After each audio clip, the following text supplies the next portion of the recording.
Now, and as you all know, this is all about community medicine. And we are in the exam ready series dealing with general epidemiology, this time the part 2. So, here we go.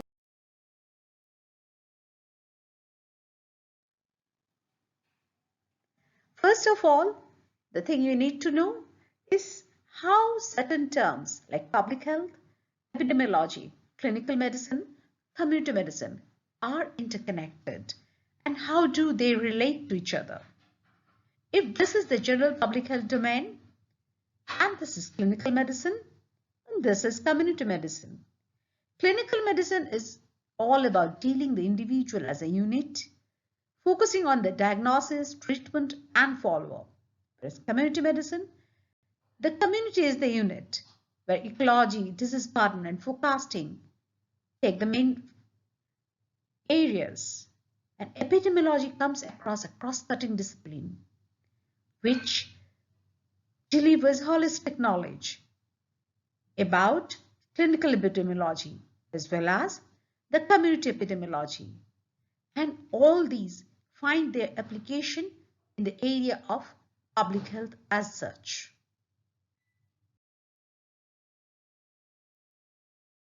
Epidemiology comes across a cross-cutting discipline. And now into a very important aspect of epidemiology, that is the different types of time trends in disease occurrence. So often the question asked is about these time trends with suitable examples. What are the possible changes over time that you should keep in mind while interpreting this time trends as well.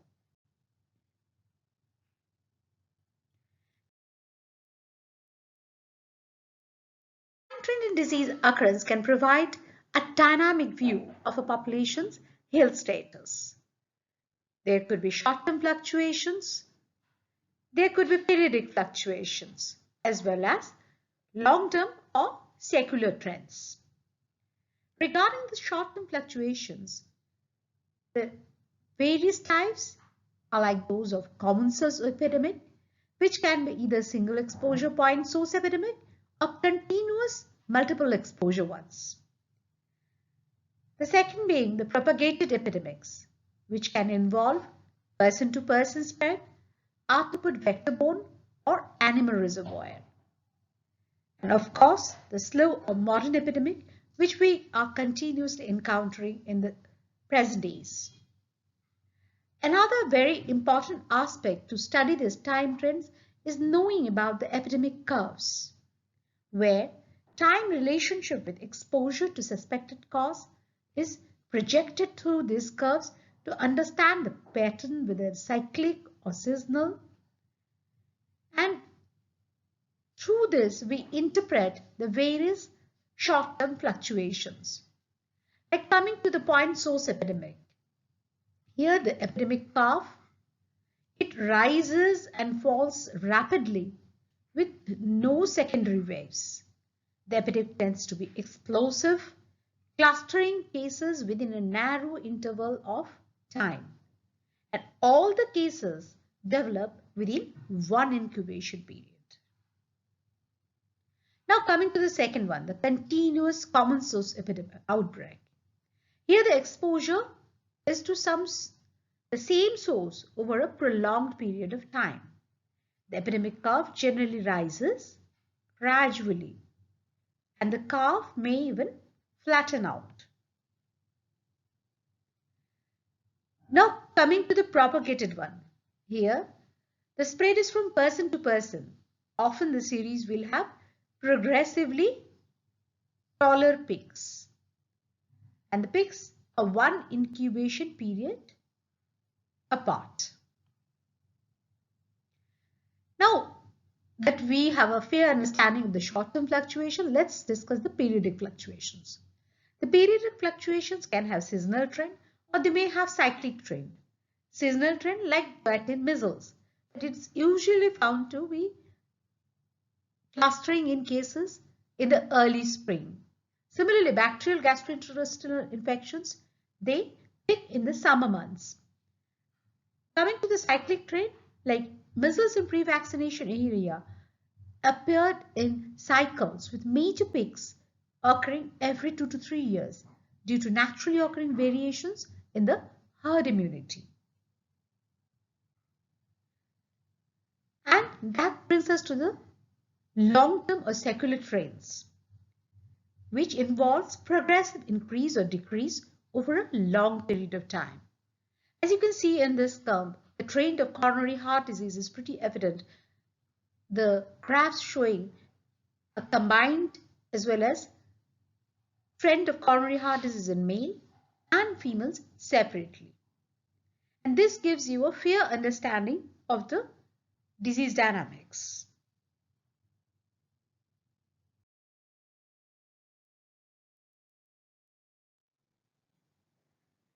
Now, apart from time trend, another thing which you need to focus on, and there's almost always every year one question coming from, is regarding the outbreak investigations. The outbreak investigation, what do you really do over there?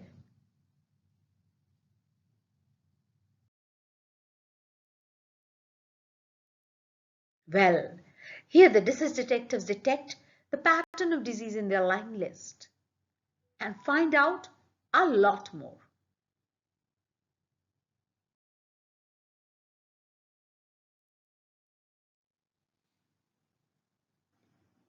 So if the question you ask is investigating a certain disease outbreak in a community, it can come in the form of any disease. That's why I put on an X. And you have to build around the answer, keeping the disease in mind. But here I'm providing you a skeleton framework, which you have to build upon, depending on the disease mentioned in the question paper.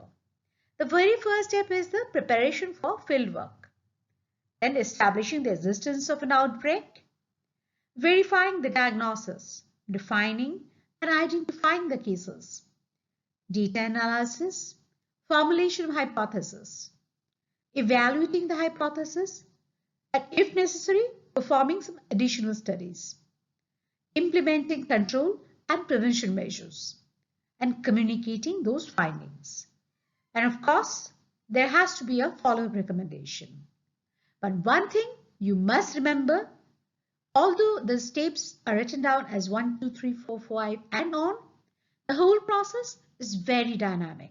Some steps may be taking place at the same time.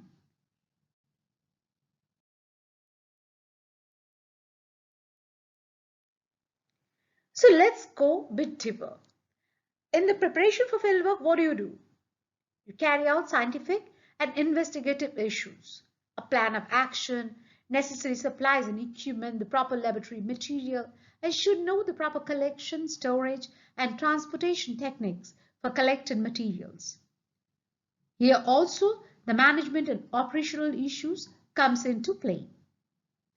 The second being the establishment of existence of an outbreak. As we have discussed in the previous videos, an outbreak is the occurrence of more cases of disease than expected in a given area or among a specific group of people over a particular period of time. Then, once it is established that it is an outbreak, here you have to build according to the disease concerned and mention on what basis you are calling it an outbreak.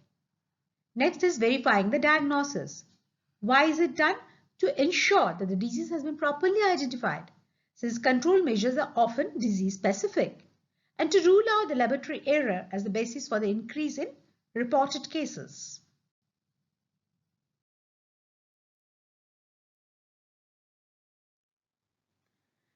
Next is defining and identifying those cases. For this, it is important to construct a proper case definition. A case definition includes the clinical criteria, that is the signs and symptoms, and restrictions by time, place, and person.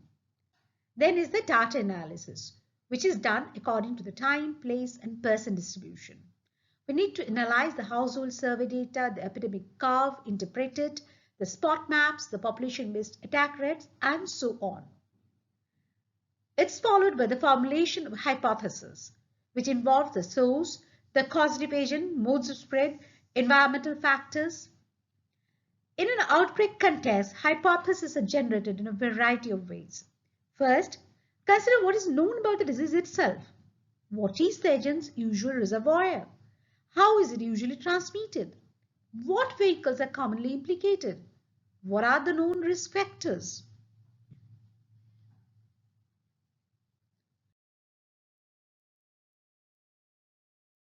Once you have formulated the hypothesis, you need to evaluate it to find out the plausibility of that hypothesis. Typically, a hypothesis in a field investigation are evaluated using a combination of environmental evidence, laboratory science, and the epidemiological aspect. Implementation of control and prevention measures comes very next. Because in most outbreak investigation, the primary goal is always control of outbreak and the prevention of additional cases. In practice, control and prevention activities are implemented at the earliest. Just as I said in the very beginning, though these are spelled out as steps 1, 2, 3, 8, 9, and 10 and so on, but actually many of these steps takes place concurrently. This is followed by the report writing and communication of finding. The final task is this along with a proper follow-up. And this is essential for deciding the outbreak is over, and for this surveillance may be continued for at least 2 incubation periods of concerned disease following onset in the last case, and documenting the effectiveness of the control measures as well.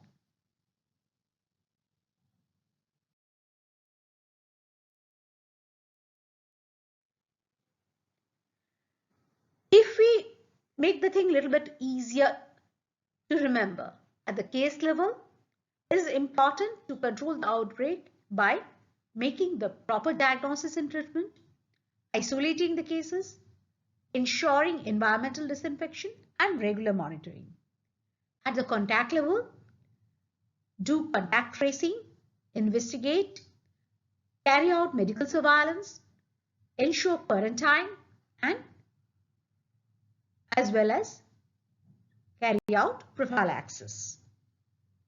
At the career level, detecting the careers, providing specific prophylaxis, medical surveillance, and a complete follow-up. At the community level, mass prophylaxis, sanitation and hygiene, environmental disinfection, risk communication, and foremost is health education.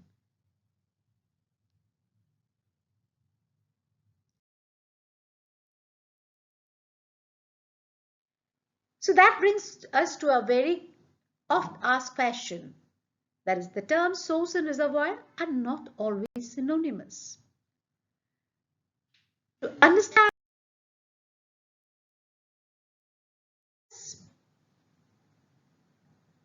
the starting point for occurrence of a communicable disease is the existence of a reservoir or a source of infection.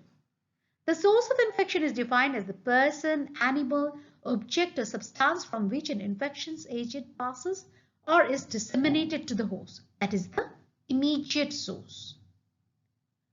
Whereas the reservoir is defined as any person, animal, arthropod, plant, soil, or substance, or a combination of these, in which an infectious agent normally lives and multiplies, on which it depends primarily for the survival, and where it reproduces itself in such a manner that it can be transmitted to a susceptible host. So, as we said, the terms reservoir and source are not always synonymous. Why? For example, in hookworm infection, the reservoir is man, but the source of infection is soil contaminated with infective larvae. In tetanus, the reservoir and the source are the same, that is, soil. Thus, the term source refers to the immediate source of infection, and it may or may not be part of the reservoir.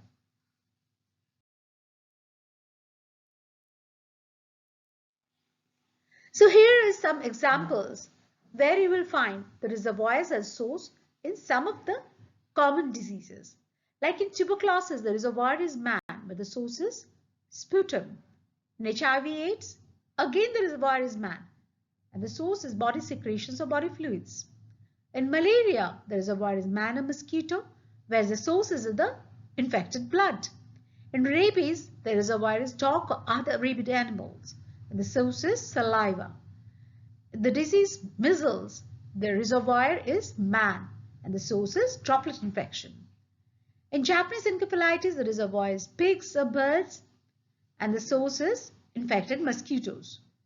Cholera has man as the reservoir, whereas unsafe water and food is the source. And the same case is similar in typhoid.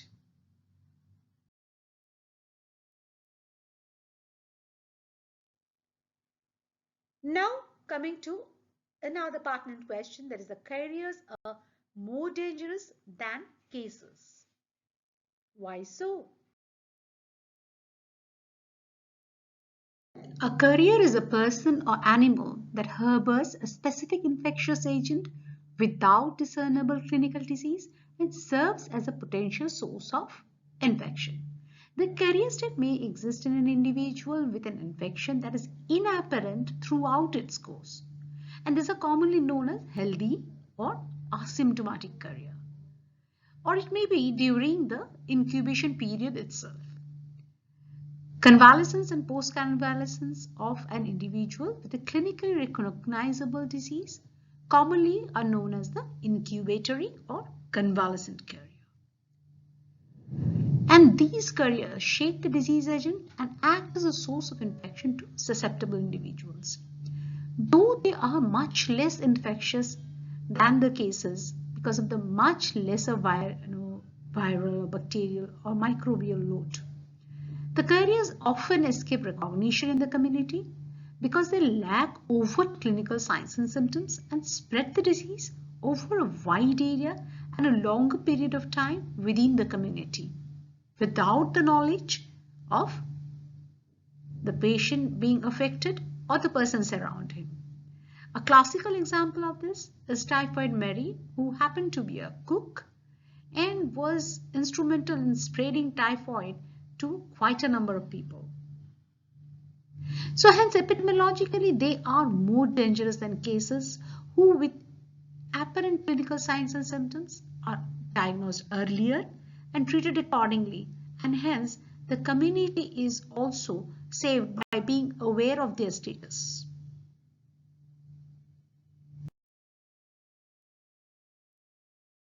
We are going to take up is common cold is an excellent example of successful parasitism. Explain. Well, foremost, we want to have a good understanding of what is the factors that needs to be satisfied to ensure successful parasitism. So let's have a look. The concerned has to have a portal of entry, site of election, portal of exit, survival in the environment, and non-lethal in nature. Now let's look at the common cold virus. The portal of entry is respiratory tract, the site of election, nose, throat, larynx, and in some cases the lower respiratory tract. The portal of exit is through the nasal secretion, saliva, etc. Regarding its ability to survive in the environment, well, it thrives well in low humid to dry climate. And if it is non-lethal in nature, well, it is mostly never fatal in nature and maintains the vulnerability of the host through antigenic drifts. So with all these tenets needed for successful parasitism being satisfied by the common cold virus, it definitely is a good example of successful parasitism. While happy studying, do share, like, subscribe, and any comment or any queries, put it in the comment section. Thank you so much.